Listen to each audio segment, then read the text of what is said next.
Olá, grande noite para você que acompanha o Gazeta Esportiva. Boa noite, Chico Lang. Boa noite, Celso Cardoso. Boa noite, meu querido Miller. Boa noite, Celso. Seja bem-vindo ao Gazeta Esportiva. Clima de decisão no ar. Daqui a pouco, às 9h30 da noite, River Plate e Palmeiras fazem o primeiro jogo da semifinal da Copa Libertadores. E nós vamos mostrar a preparação do Verdão para esse grande duelo. No programa de hoje, temos também as informações do Santos, que amanhã pega o Boca Juniors na Bomboneira, além das notícias de Corinthians e São Paulo, que agora focam todas as atenções no Campeonato Brasileiro. Tudo isso e muito mais logo depois do intervalo. Até já.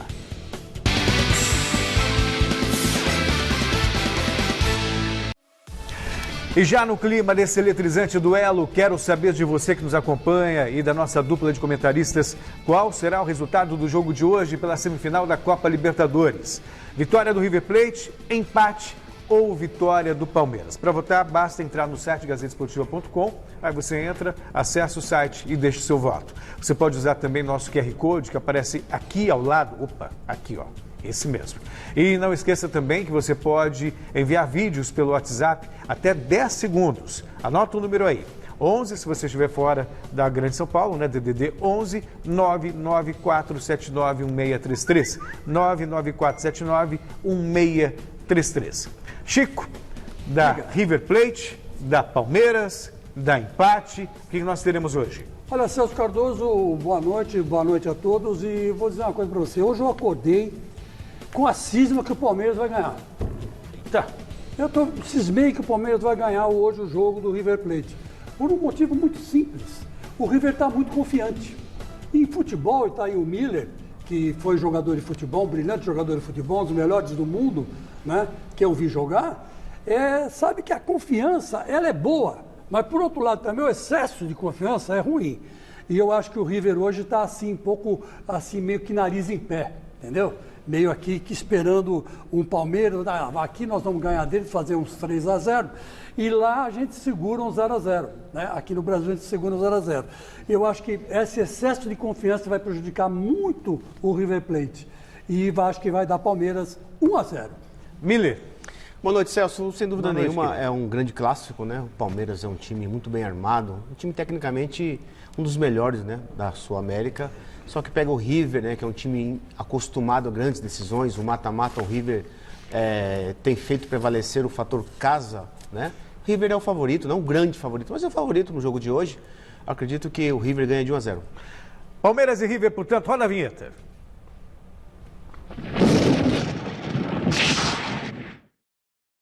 Bicho vai pegar e para manter o embalo, vamos agora diretamente para a nossa redação da Central do Esportes, de onde o Alexandre Silvestre chega com as informações desse duelo entre River Plate e Palmeiras.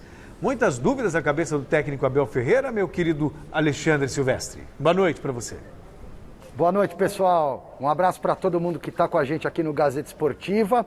O Abel Ferreira não tem dúvidas. Eu tenho, o torcedor do Palmeiras tem, a imprensa tem, até porque a escalação oficial só vai sair lá para as 8h30 da noite, 1 hora antes da bola rolar na Argentina, mas eu posso adiantar que existem dúvidas em todos os setores, dúvidas externas, né? Porque o treinamento já rolou e o Abel já definiu internamente o time. O Gabriel Menino vai na lateral ou vai no meio? Marcos Rocha entra no time, vai jogar de lateral? 4 vagas para 2 volantes. Tem Danilo voltando e podendo ocupar uma dessas vagas, o Patrick, o Gabriel Menino no meio, ou até mesmo o Zé Rafael.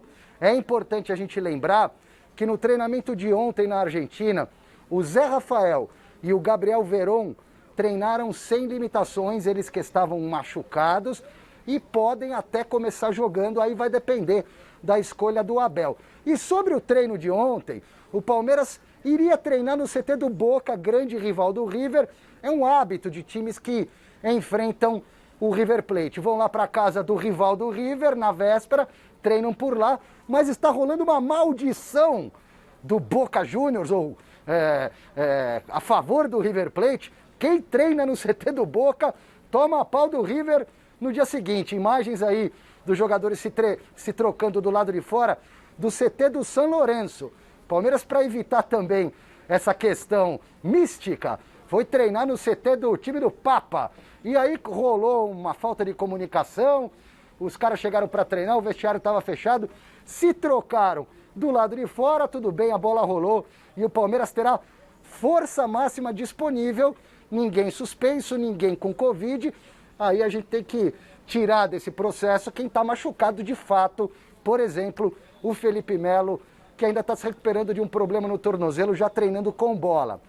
Vamos recapitular, porque o River Plate veio com tudo para cima do Palmeiras, mas vamos recapitular que em 1999, os dois cruzaram na semifinal da Libertadores, ano em que o Palmeiras conquistou o título pela primeira e única vez, e naquela semifinal o River Plate ganhou no Monumental de Núñez, ganhou por 1-0, ou seja, levou uma boa vantagem para o jogo do Parque Antártica, o antigo Palestra Itália. E o Palmeiras precisava ganhar de 2-0 no mínimo, sem pênaltis, para avançar para a final, coisa que aconteceu. O Palmeiras foi campeão em cima do Deportivo Cali da Colômbia. Mas além de ter feito 2-0, que precisava, o Palmeiras meteu 3 no River no jogo da volta. Numa noite brilhante do meia Alex, talvez uma das melhores atuações do Alex no futebol profissional. O Alex fez 2 gols, o Roque Júnior fez o 3º gol. E aí eu gostaria de lembrar, até para dar a bola pingando para vocês, Celso, nomes que estavam naquela semifinal. O técnico do Palmeiras era o Felipão, o Scolari. O técnico atual do River, o Galhardo, era o camisa 10 do River, que tinha também o Sorin, era um baita time. E na escalação do Palmeiras, eu peço perdão porque eu não vou lembrar de todo mundo, mas tinha o Roque Júnior, o Arce, o César Sampaio, o Zinho, quem mais? O Paulo Nunes, o Oséias, o Euler, o Filho do Vento. Bons tempos, né, Celso? Aliás, definitivamente, esse time do Palmeiras de 99 era melhor que o River naquela ocasião. Agora, não sei se o Palmeiras atual é melhor que o River de hoje. Aí, Celso, está a diferença, né? O Silvestre falou um jogo de 21 anos atrás, né? Muito tempo. Eu estava no Palestra Itália. Era uma outra época, né? O Palmeiras era, como você bem disse, era um outro time muito melhor que o River, né? Jogadores de seleção brasileira. Hoje não. Hoje eu acredito que o River é mais forte que o Palmeiras, porque tem um entrosamento maior. O Palmeiras está sendo mais montado. Tempo de trabalho também, Exatamente. Né? O Abel chegou agora, tem pouco mais de 2 meses, nem isso, né? E o Galhardo está há 6 anos no time. Quer dizer, então acho que o River é favorito por conta disso. Acho que no contexto o River tem mais time, tem mais identidade, tem mais entrosamento. É claro que o Palmeiras, tecnicamente, é um time muito forte, só que vai jogar no Monumental de Núñez, né? Que é o campo do River, que ele sempre dentro da sua casa... Na verdade, o jogo vai ser em Avejaneda, porque o Monumental está em reforma. Está em reforma. Mas é Buenos Aires, é casa do River, quer dizer, então o River sempre faz... Ainda vai ter torcida também. Exatamente, mas eu acho que o River, para mim, é favorito e ganha o jogo. E aí, Chico? Olha, eu vou dizer uma coisa para você. Eu estava pensando aqui com meus botões. Eu acho que a favor do River, você tem um entrosamento, você tem um técnico experiente e respeitado, né? E você tem um ataque rápido e artilheiro, né? Se não me engano, fez mais de 30 gols esse ataque, né? O Palmeiras está com 29, só esse ano. Então, quer dizer que há uma disparidade grande. Eu acho que a defesa do River não é lá grande coisa, né?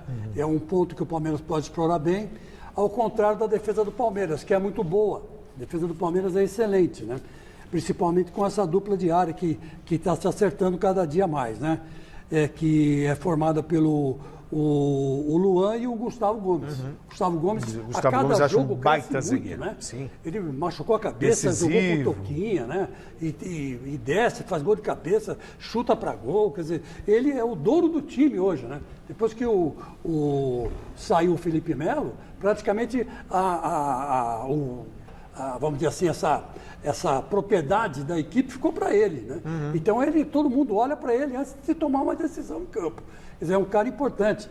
E o Palmeiras é muito bom no contra-ataque, né? Se você daqui a pouco nós vamos analisar as escalações, você vai ver que o Palmeiras tem um trio de ataque respeitável, né? Então, quer dizer que eu acho que não concordo com o Miller. Quem sou eu para discordar do Miller? O Miller foi jogador, ele sabe como é que as coisas, como é que são as coisas lá dentro de campo. Mas eu acho que eu não sei porquê, mas o Palmeiras hoje me parece que está mais... O Palmeiras vai ganhar. Consistente. Vou aguardar. E olha que hoje a gente tem um convidado especialíssimo, viu, Miller? Especialista, eu não lembro se você jogou com ele, então estou na dúvida aqui, mas de qualquer maneira, né, o nosso convidado de hoje aqui no Gazeta Esportiva brilhou com a camisa do Palmeiras na Copa Libertadores América e disputou 2 finais seguidas na competição, sagrando-se campeão na primeira delas em 1999. Muito boa noite. Euler, muito obrigado por nos atender. Tem boas lembranças desse duelo contra o River Plate, né? Você que era chamado pelo saudoso Roberto Avalone de o filho do vento. Satisfação, Celso, Chico, Miller. Jogamos sim no São Paulo juntos, fizemos uma dupla de ataque ali, muito maravilhosa. E hoje tem um duelo aí, da qual eu já joguei ele nessa Copa Libertadores de 99, onde sagramos campeão. E, sem dúvida nenhuma, é um duelo de gigantes. Um duelo de gigantes. O Palmeiras forte e o River também forte. Por jogar em casa, né, jogar na Argentina, esse primeiro jogo, acho que o River vai levar uma vantagem. Mas, com uma boa estratégia, o Palmeiras pode ter a condição aí também de surpreender. Então eu vou ficar aqui na torcida para que isso aconteça. Acho que se o Palmeiras apostar no contra-ataque, eu acho que vai ter mais chance. Antes de passar a bola para o Chico e para o Miller, eu queria te perguntar uma coisa. O fato de ser com portões fechados, de alguma maneira isso ajuda o Palmeiras, já que não tem aquela pressão da torcida? Tudo bem que no campo do River essa pressão é menor que na Bombonera, por exemplo, né? Mas você acha que ajuda de alguma maneira ou não faz diferença? Tá para os dois lados, né? Vai ser aqui também, vai ser no Brasil também, sem torcida. Sem torcida, nenhum jogador gosta de jogar sem torcida, cara. É ruim para os dois lados. Nós vivemos épocas diferentes, mas na minha época, o Miller também, a gente gostava de jogar independente se a torcida está a favor ou contra. A gente queria ver o estádio cheio e não fazia diferença a torcida ser a favor ou contra. Claro que quando é a favor é muito melhor, né? Mas a torcida contra também entusiasmava a gente. Perfeito. Chico, o Euler que gentilmente nos atende aqui no Gazeta Esportiva. Chico, é verdade, é um prazer falar com você, Euler. Muita saudade, me lembro muito bem que quando o Avalone colocou o apelido de você de o filho do vento.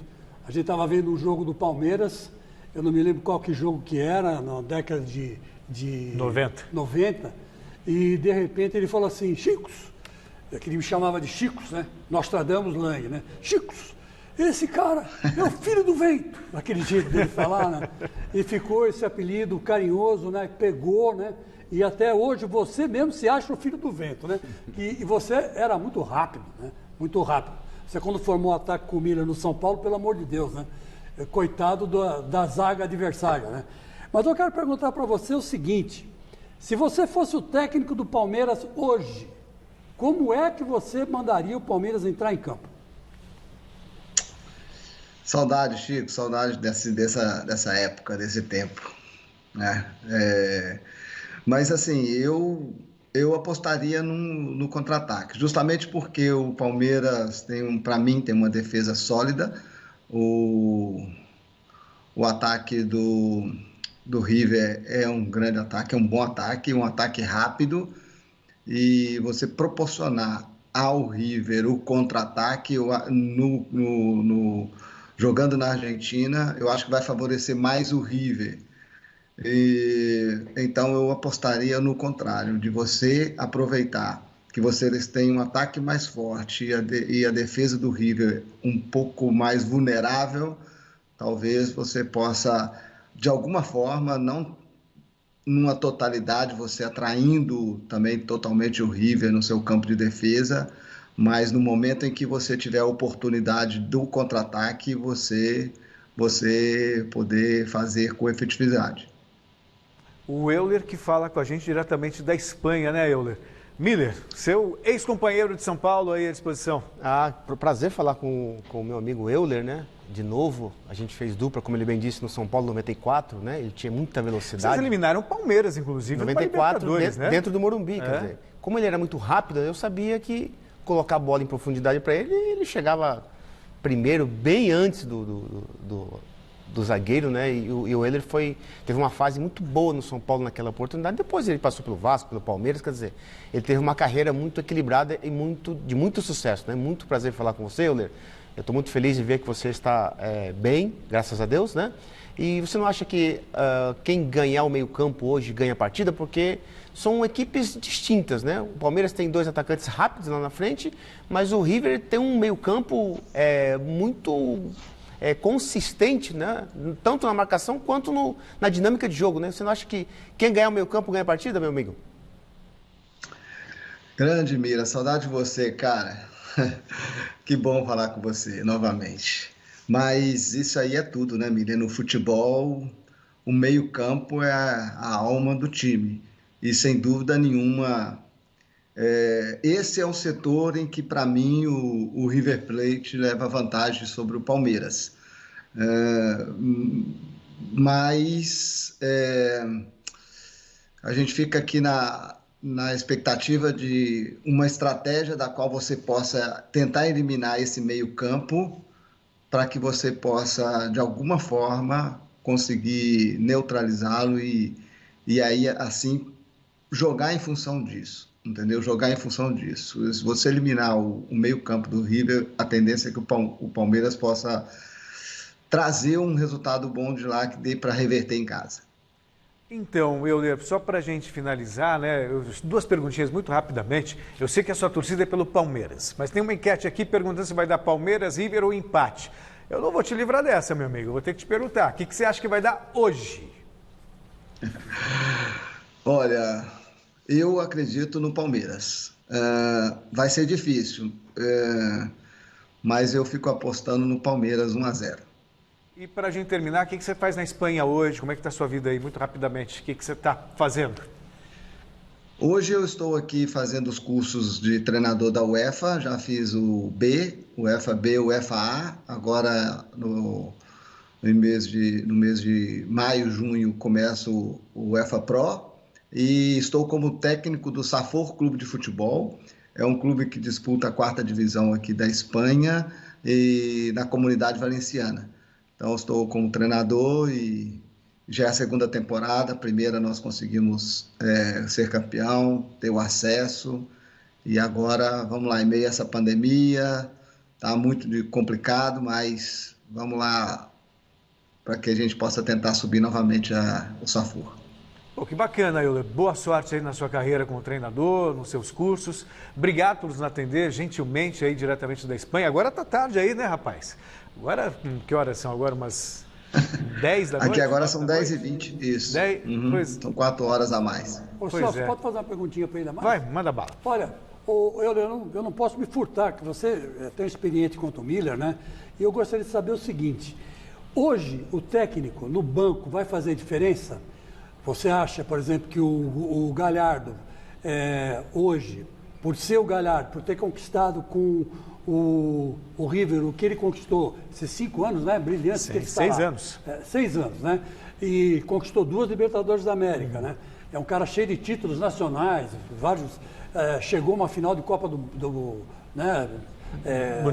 Mundial, enfim, ele é um cara experiente. Você acha que hoje o Abel Ferreira, por ter passado pelo Penafiel, pelo Braga, pelo Deportivo B e pelo PAOK da Grécia, ele sai perdendo? Sim, na minha opinião, o Galhardo,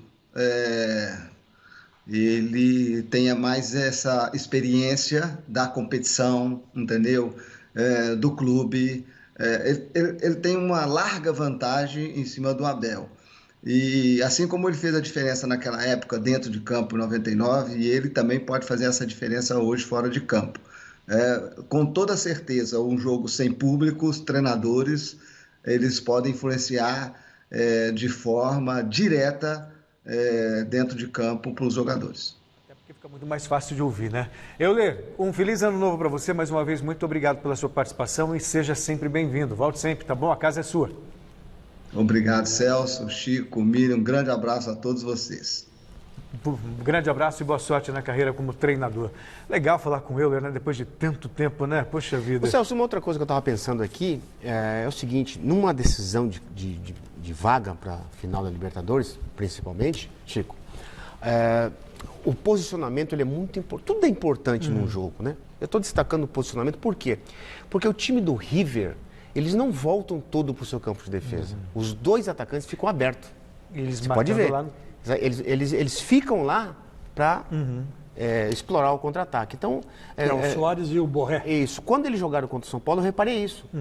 Toda a segunda, terceira bola sempre caía no pé de um jogador do River. Por quê? Era um time bem posicionado dentro de campo. Então, acho que o posicionamento também vai fazer muita diferença no jogo de hoje. Você acha, então, que a defesa ela marca em linha alta, marca da intermediária para frente? É isso? Também ajuda um pouco? Também, com certeza. Com certeza. Agora, de Palmeiras, que hoje tem Libertadores América, e o Palmeiras está apreensivo, está ansioso, roendo unha. Tem aquela história do Mundial, não sai da cabeça, a chance é agora, até porque depois vai mudar aquele Mundial gigantesco, vai ficar muito mais complicado. Mas do Palmeiras, a gente vai fazer uma pausa e vamos falar do Corinthians. Chegou a vez de acionar os Magarrafa, diretamente do Parque São Jorge, com as informações do Timão e a repercussão da entrevista coletiva do presidente corintiano, Duílio Monteiro Alves. Grande noite para você, Garrafa. A nova diretoria já está pensando na próxima temporada?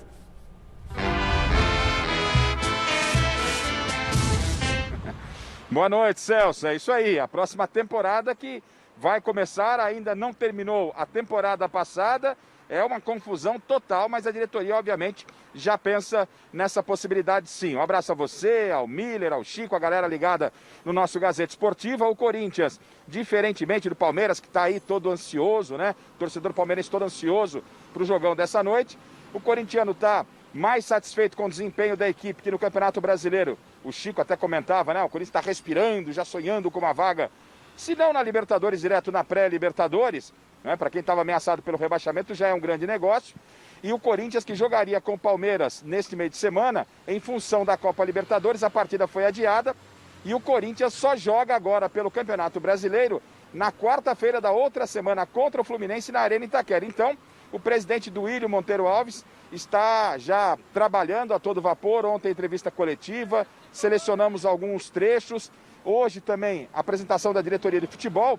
E exatamente essa questão que você levantava no momento em que me acionava aqui no link, foi uma das respostas dadas pelo Duílio. O que ele planeja em acerto para a equipe, para a temporada que vai começar, até porque vai ser aquela história, né? Vai ter que trocar o pneu, trocar a roda com o carro rodando, não é? Então, qual é o planejamento que tem para a próxima temporada, já que não vai ter tempo, nenhuma pausa? Vamos ouvir o presidente do Corinthians, Duílio Monteiro Alves. O que a gente pretende, sim, é manter a base do time, claro. Lógico que com o treinador agora participando, o Mancini chegou com um grupo já formado e agora participar desse planejamento para o próximo campeonato. Mas sim, manter uma base e reforçar alguns reforços pontuais, desde que sem fazer loucura, né? Com números com o pé no chão, oportunidades que às vezes aparecem, e a gente saber aproveitar isso. Mas como vinha dizendo há algum tempo, o nosso time, o nosso elenco não é ruim. Falei isso durante toda a campanha, infelizmente não vivíamos um bom momento dentro do campo. Mas depois, com o passar do tempo, com o trabalho do Mancini, o time começou a se ajeitar e hoje já mostra aí que realmente é um bom grupo, um bom elenco e que o Corinthians, com poucas peças, vai poder estar brigando lá em cima, como sempre fez nos últimos anos.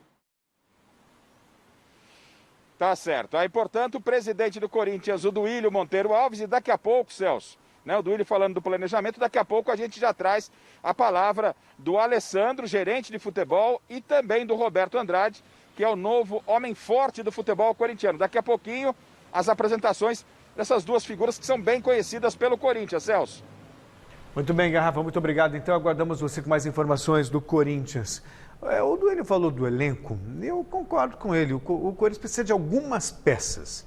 Jogadores, não sei o que pensam vocês, mas jogadores de velocidade, né, para atuar pelos lados, que o Corinthians tem, o Gustavo Mosquito até que tá quebrando galho e tal, mas, enfim, falta um pouco de qualidade nesse setor. Só, eu acho, talvez Um reserva pro Jô, né? Um reserva pro Jô. Talvez mais um zagueiro também. Enfim, são peças, né, pontuais ali, eu diria. Se me permite falar primeiro, Claro. o Miller. Antes de falar qualquer coisa, eu quero dizer o seguinte, que o Corinthians, do nosso querido Duílio Monteiro Alves, não pode brincar em serviço. Como disse o Garrafa, ele foi muito feliz, vai ter que trocar o pneu com o carro andando. Então, não pode brincar. Você não pode colocar um cara inexperiente em cargo de postos chaves. Né? Qual foi o erro do André Sanches na gestão passada? Foi exatamente quando o Duílio saiu, ele ficou à mercê do Wilson, do Jorge Calil e do Edu Ferreira.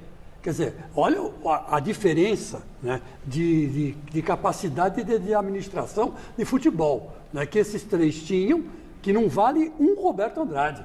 Né, não vale, os três juntos não valem um Roberto Andrade. Gosto dos três, acho os três grandes corintianos. Né, o Wilson eu não sei se ele é corintiano ou não conheço o Paquetino ele torce, mas o Edu e o Calil são corintianos. Acho legal ser corintiano, mas não basta você ser dirigente, você torcer para o time. Você tem que conhecer o que você está fazendo. Você tem que ter tino para isso aí, né? Tem que ter tendência a lidar com coisas sérias. E o Roberto Andrade, foi um bom presidente, um bom administrador, né? E o Alessandro, nem se fala. Uma das coisas que o Alessandro falou, pouco nós vamos ver, mas uma das coisas que o Alessandro falou que eu gostei, foi que ele sentiu o CT leve. Ele sentiu o ambiente entre jogadores e técnico, né, que é o caso do Mancini, os jogadores mais tranquilo, mais leve, mais sossegado. E eu acho que foi uma observação positiva essa, que foi a primeira coisa que ele falou. Né? Quer dizer, ele podia ter falado outra coisa. Preciso construir uma sala lá, não sei onde, preciso de um computador aqui ali. Não, ele falou, não, o ambiente está bom. E o médico, o Gravinha, já tinha me dito isso na época que estava o Coelho, que o ambiente entre os jogadores era muito bom. O que faltava era organização tática. Então, quer dizer, algo que o Mancini deu. Né? Claro. Então, eu acho que agora, com contratações pontuais e um reserva para o Jô. Não adianta, o Corinthians não pode ficar sem um reserva para o Jô à altura, né? Mais ou menos, um cara bom. Fala-se do Gilberto, né? Você falou do Dentinho, por enquanto não vem, o né? O Dentinho é para jogar mais pelo lado, né? Pode jogar mais pelo lado. Mas o Gilberto, por exemplo, é um centroavante, um bom centroavante. Eu acho que era um nome legal se tivesse. Miller? Eu acredito que se o Corinthians contratar um meia, 2 atacantes de lado, mas tem que ser 3 jogadores, no caso, 3 ou 4, de peso, né? Jogadores que têm possibilidade. Cheguem para resolver. Exatamente, que chegam para vestir a camisa do Corinthians como titular, né? Você gosta de Gilberto? Gosto. O Bahia, muito bom jogador, cheira gol, se posiciona bem, dá trabalho para a defesa. Então, acho que o Corinthians precisa de jogadores assim, Celso, que venham, chegam, né? E resolvam. Exatamente. Vamos voltar para a redação da nossa Central de Esportes para falar do São Paulo e com ele, Alexandre José Leber Silvestre. Quer dizer que o novo coronavírus chegou ao tricolor, é?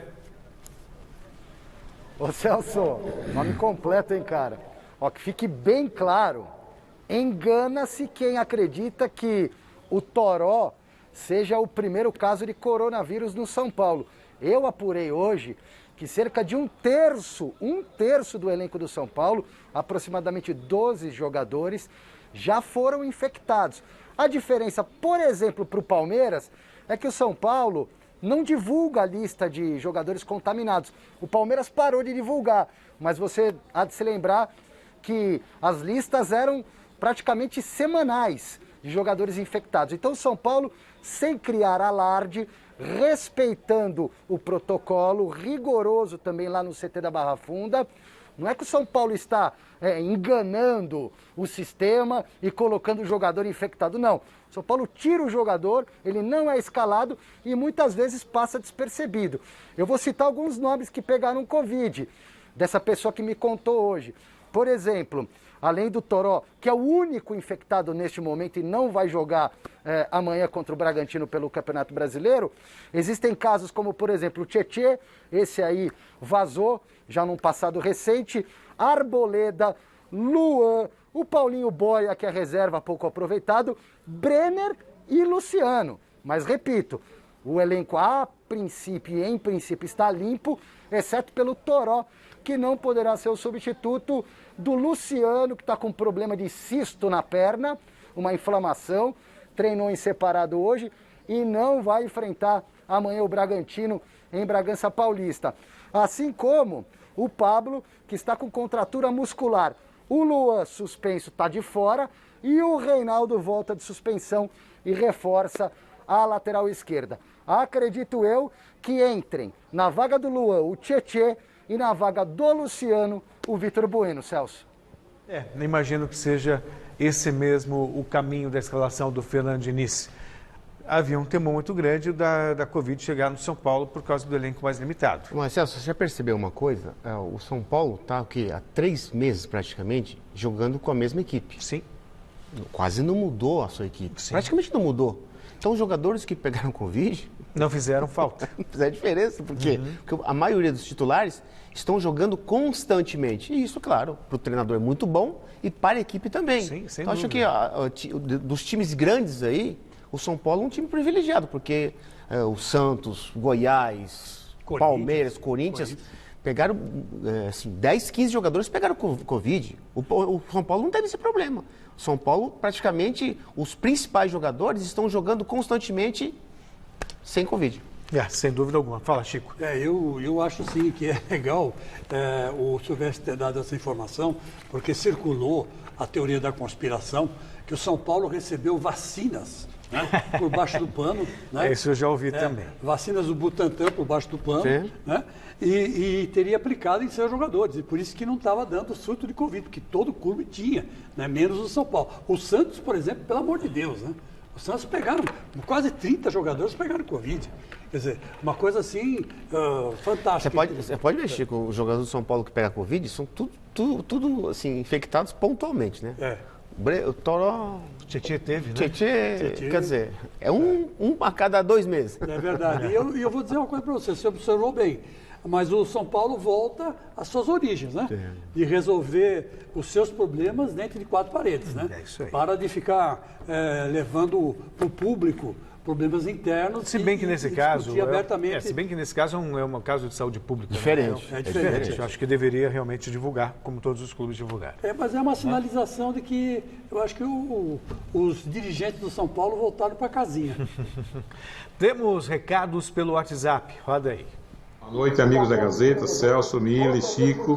Vai dar Palmeiras 1-0 hoje e aqui em São Paulo vai ser 2-0. Nós vamos ser campeão dessa Libertadores. Um abraço a todos. Chico Mergulhão, Praia Grande. Boa noite, Chico. Boa noite, Miller. Hoje dá River 2-0 para o River. Grande abraço, Flávio, Zona Leste. E aí, galera do Gazeta Esportiva, me chamo Juan, sou de Feijó, Acre, e hoje vai dar Verdão, 2-0 em cima do River. Que maravilha, hein? A gente lá no Acre. Você viu? A vida é longe, hein? Longe, hein? Longe. Um forte abraço ao nosso público lá no Acre. Muito bom. E enquanto as grandes equipes de São Paulo seguem em plena atividade, almejando grandes conquistas, os clubes pequenos trabalham à espera do início da temporada 2021. É o caso do Juventus, que conta com um novo técnico, um goleiro com longa trajetória no Moleque Travesso, para brigar por uma vaga na elite do futebol estadual na Série A2 do Campeonato Paulista. A competição começa no próximo dia 27 de fevereiro.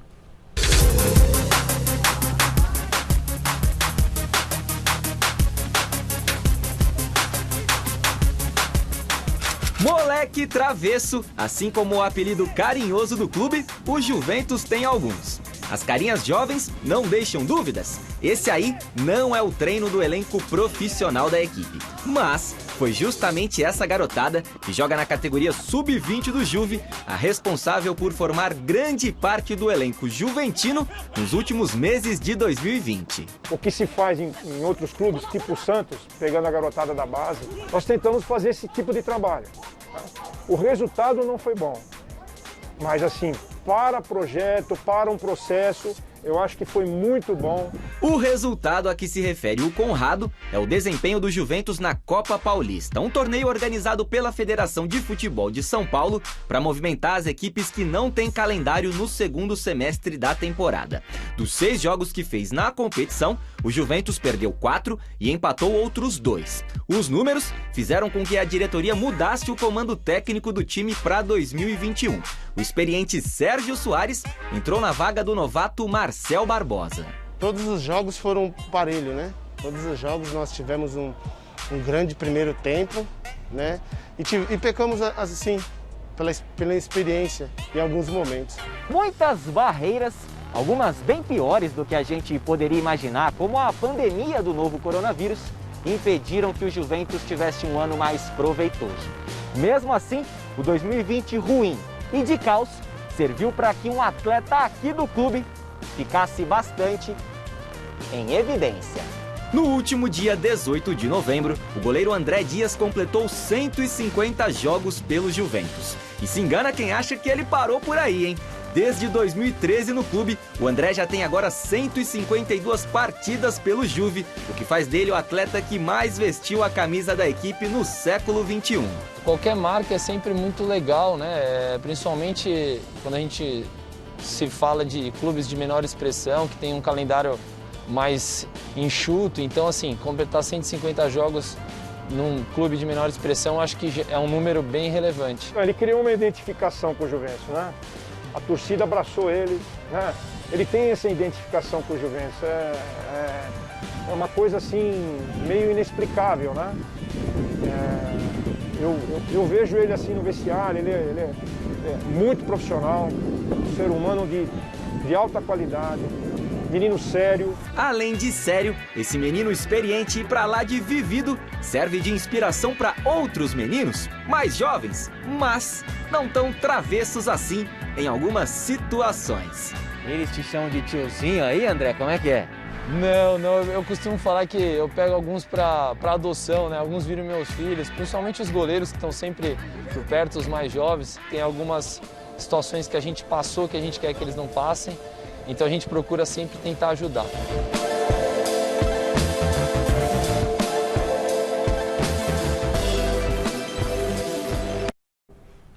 Moleque travesso, hein, Chico? Ô Celso, olha aqui, de pensar que nos anos 70, nos anos 80, o Juventus chegou a ter mais de 120 mil sócios, que era o que dava o sustentáculo, né? E o que aprontava para os grandes. E que aprontava muito para os grandes, né? E daí o apelido de moleque travesso. Daí o apelido de moleque travesso. Mas o que dava mesmo de grana pro Juventus eram os sócios. Aí com a expansão imobiliária, né? Com o apartamento tendo piscina, tendo quadra de futebol, todo mundo foi deixando os clubes, né? Uhum. E aí esse ganho, que era um ganho sagrado nos anos 80 e 70, acabou tendo que se transformar em outros tipos de administrações, né? O Juventus não acompanhou a modernidade, como aconteceu com o Palmeiras, com o Corinthians, com o São Paulo, com o Santos, né? E aí o Juventus caiu bastante.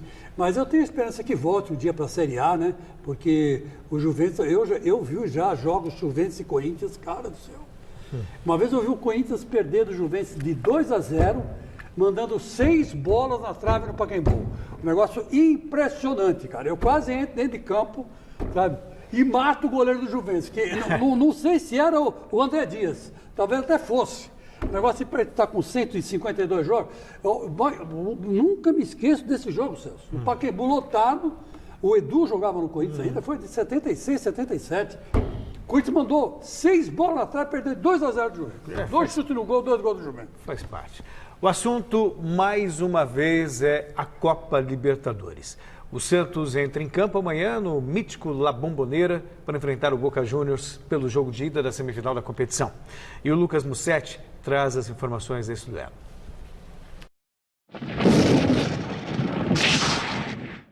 Boa noite, Celso. Boa noite para todo mundo que acompanha o Gazeta Esportiva. O Santos já está em Buenos Aires para enfrentar o Boca Juniors amanhã em La Bombonera pelo primeiro jogo das semifinais da Libertadores da América.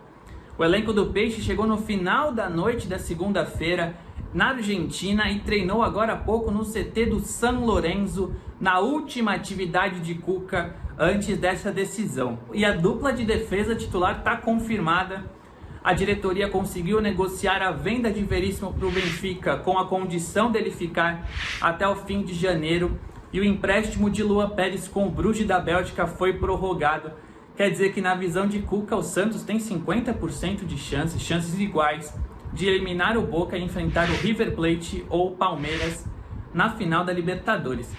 E pelo lado do Boca tem desfalque por lesão muscular. Campuzano, primeiro volante, está fora. Com isso, o lateral direito Rara deve jogar no meio de campo e Buffarini deve ser titular do Boca. Buffarini, que passou pelo São Paulo sem deixar saudade, pode ser ali a mina de ouro do Santos para trazer um bom resultado da Argentina, para depois decidir a vaga na final na Vila Belmiro na quarta que vem. É isso, Celso, um abraço para vocês e bom final de programa a todos. Outro forte abraço para você também, Musetti. Se tem jogão, se tem decisão, tem vinheta.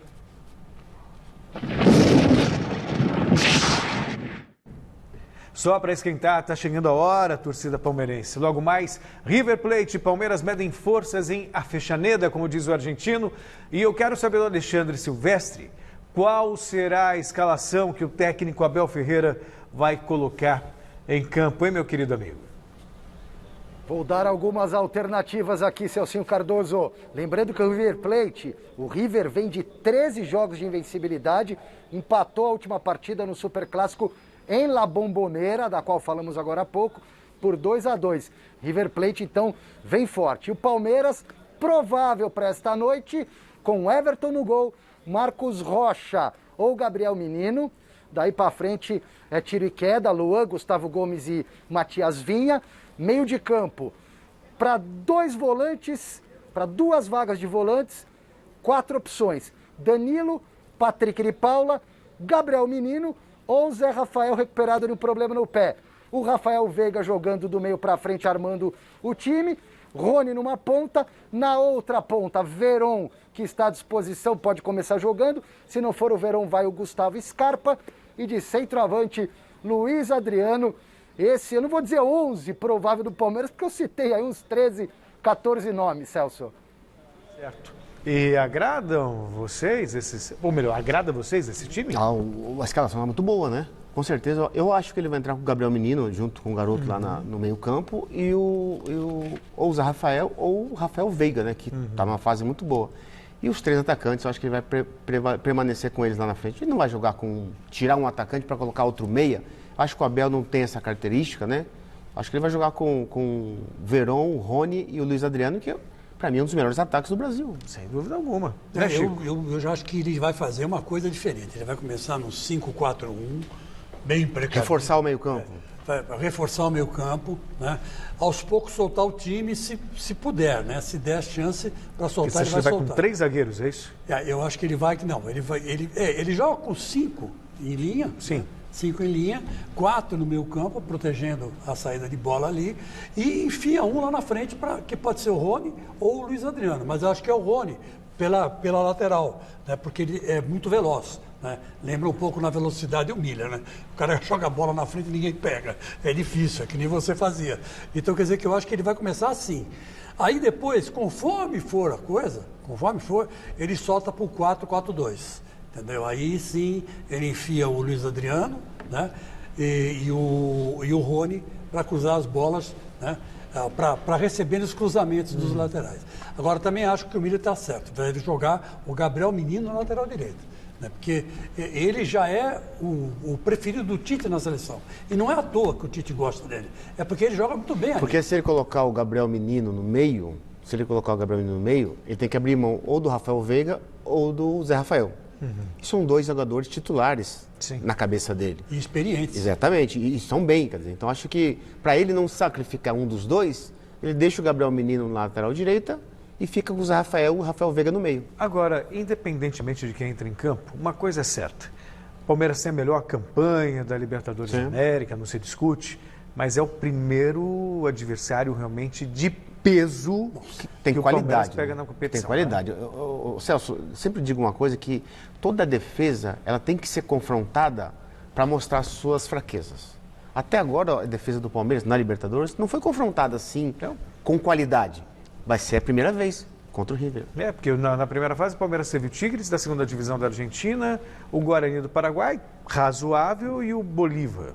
Aí depois deu fim nas oitavas, o Libertad nas quartas, e agora realmente o Palmeiras vai ter um adversário de peso pela frente, mas nessas horas também que muitas vezes o time cresce e mostra que... E só uma coisinha, rapidinho para acrescentar, né, que o Palmeiras não conseguiu treinar. Né? Teve que se trocar fora. Sim, por causa de uma suspeita de Covid lá no campo do São Lourenço. Tal. Agora o Santos vai treinar no campo do São Lourenço, né? Então como é que explica isso aí? É aquilo que você falou mesmo, é superstição. Ninguém quer treinar no campo do Boca, porque treinou no campo do Boca dá azar para jogar contra o River, né? Então quer dizer que você vê, né? O futebol brasileiro evolui, vira quase uma empresa. Como e a superstição teu chavão prevalece. Eu não creio las brujas, pero que las hay. Né? Você falou anteriormente, Garrafa, do Corinthians, tivemos as apresentações dos novos integrantes da diretoria do clube. Na verdade, não são tão novos assim, né?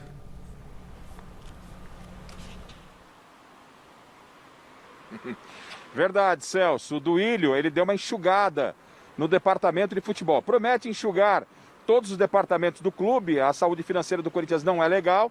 E no departamento de futebol, apenas 2 pessoas estarão com o poder. Uma delas, muito conhecida, o ex-presidente Roberto Andrade, foi presidente do Corinthians por 3 anos, de 2015 a 2018. Ele é o diretor de futebol do Corinthians, ele já ocupou esse cargo, inclusive, além de ter sido presidente do Corinthians.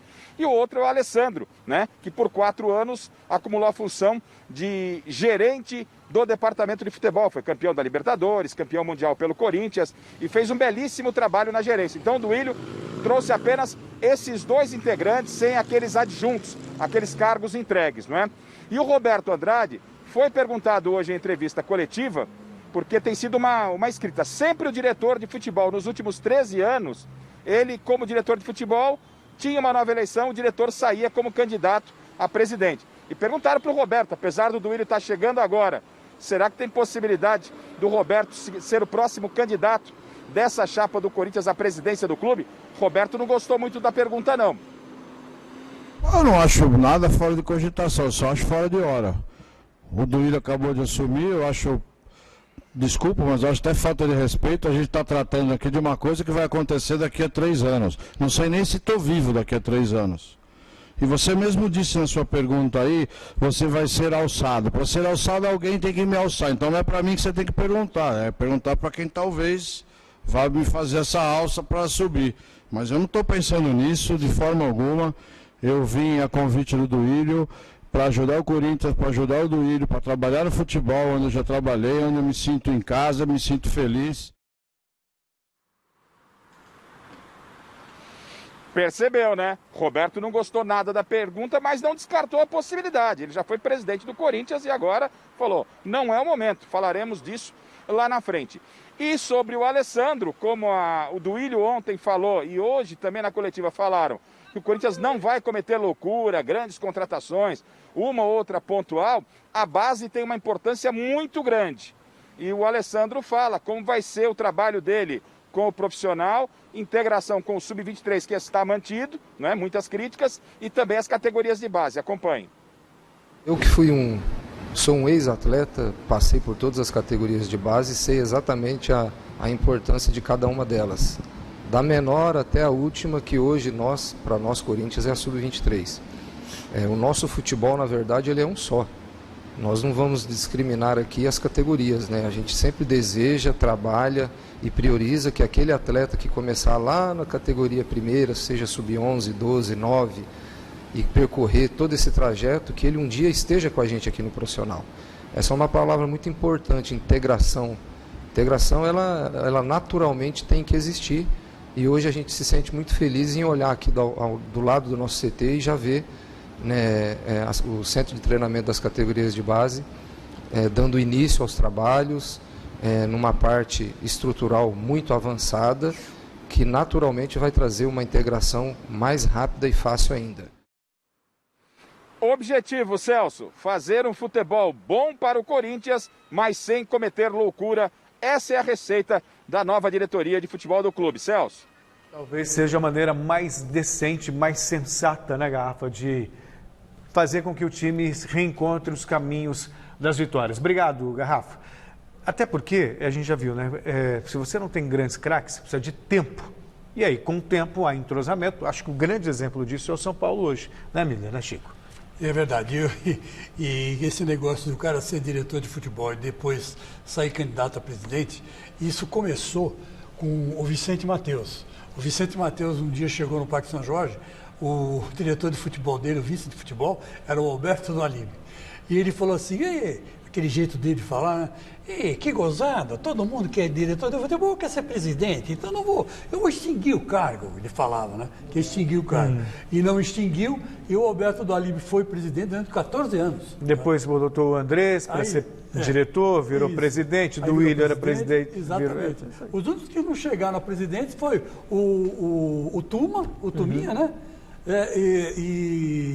Que foi diretor de futebol, mas não foi candidato. Mas foi candidato. Foi candidato. Ser eleito. Por isso que o Alberto ficou meio. O Alberto ficou meio cabreiro com a pergunta. Vou falar do São Paulo. Prefere falar do São Paulo, Mili? Pode ser? Claro. Então vamos diretamente para a nossa redação central de esportes. A conexão agora é com o Alexandre Silvestre. Tem mais informações do São Paulo. E boas lembranças desse confronto contra o Red Bull Bragantino, o próximo adversário do Tricolor pelo Campeonato Brasileiro. Silvestre. Celso, eu estou mais nostálgico do que nunca hoje. Revivemos agora a semifinal da Libertadores de 99, Palmeiras passando pelo River. E vamos voltar até 91, final do Campeonato Brasileiro. Afinal de contas, amanhã tem São Paulo e Bragantino pelo Brasileirão 2020, pontos corridos. Mas em 91 era mata-mata, teve final. O Miller jogava nesse time e o Miller, cracaço, gênio, deu uma furada no gol do Mário Tilico. A perna do Miller foi parar lá na arquibancada onde eu estava naquela noite. O Tilico encheu a bomba e esse gol deu o título para o São Paulo, porque no jogo da volta em Bragança Paulista o placar foi de 0-0. Falando agora do presente, né, trazendo de 91 para 2021, amanhã em Bragança Paulista o São Paulo pega um outro Bragantino, é o Red Bull Bragantino, e o São Paulo como visitante é o melhor time nessa condição, nesse Brasileirão. Já somou 25 pontos, 7 vitórias, 4 empates, apenas 3 derrotas, apesar da pedra no sapato que é sempre o Bragantino. Saindo do campo, indo para os bastidores, o Júlio Casares, novo presidente do São Paulo, falou ontem com a imprensa. Eu queria puxar mais um trechinho dessa entrevista coletiva, quando ele fala da situação do Raí, que é o executivo de futebol, do Lugano, que já se despediu, já saiu, e também do Kaká, que está no São Paulo e deve continuar. Vamos ouvir o Júlio Casares. Sobre o Lugano, primeiro eu fico à vontade para dizer, porque o Lugano é uma pessoa que é meu ídolo, né? Eu convivi muito com ele, me considero até amigo do Lugano. A relação dele terminou no ano passado, ele foi ele veio ao São Paulo pelas mãos do ex-presidente Leco e terminou essa relação. Mas é uma relação que terminou juridicamente. A relação como ídolo, como um grande São Paulino, como um cara que fez história, continuará. Eu não tenho dúvida que também, tal qual o Raí, em alguma embaixada e função que ele pode ter, vai nos ajudar no mercado sul-americano e vai nos ajudar na sua grande representatividade. Mas hoje nós temos um novo time. O Kaká é uma das maiores figuras que nós temos na história do São Paulo, como ser humano, como profissional, e ele já vem cumprindo uma série de estágios, um estágio muito bem elaborado pela gestão anterior, né? Eu sempre me engano, né? Pela atual gestão, não pela gestão anterior, e ele disse que ele tem a vontade de continuar com esse estágio, sem ser remunerado, e ele vai continuar. O que eu disse a ele é que ele vai, agora no próximo módulo do estágio, no próximo módulo, ele vai ficar muito mais próximo ao futebol. Então ele vai estar fazendo esse estágio já no CAF. Então ele não quer assumir um cargo de diretor, o que mostra a humildade dele, a forma dele agir muito sincera, muito correta, e ele vai nos ajudar, não só sendo um estagiário, mas também com as suas opiniões, com a sua experiência. Apita o árbitro, fim de jogo. Tchau, Miller. Tchau, Chico. Tchau para você. Venha seguir o Jornal da Gazeta. Boa noite. Até amanhã.